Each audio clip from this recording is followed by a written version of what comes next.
বর্তমানে দেশের প্রশাসনিক শৃঙ্খলা এখন ফিরে আসে নাই।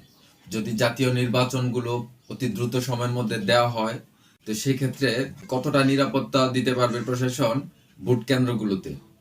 আওয়ামী ফ্যাসিস্ট লীগ বিতাড়িত হওয়ার পরবর্তীতে যারা এখন সারা বাংলাদেশের মধ্যে প্রত্যেকটা খাতে খামছে ধরেছে, লুটেপুটে খাওয়ার চেষ্টা করছে, তাদের হাত থেকে ভোটার কেন্দ্রগুলোর মধ্যে কিভাবে নিরাপত্তা দিবে? সুতরাং যে সকল রাজনৈতিক দলগুলো দ্রুত সময়ের মধ্যে নির্বাচন চাচ্ছেন, আপনাদের উদ্দেশ্য দিনের মতো পরিষ্কার। আপনারা চাচ্ছেন অতীতের একাধিক জাতীয় সংসদ নির্বাচনের মতো আরেকটি নির্বাচন সংগঠিত করে আপনারা ক্ষমতায় চলে আসতেন। দেশের আপামর জনতা, ছাত্র নাগরিক কেউ এটা চায় না। দেশের সংস্কার চায় আগে। সুতরাং আগে সংস্কার, পরে সংসদ।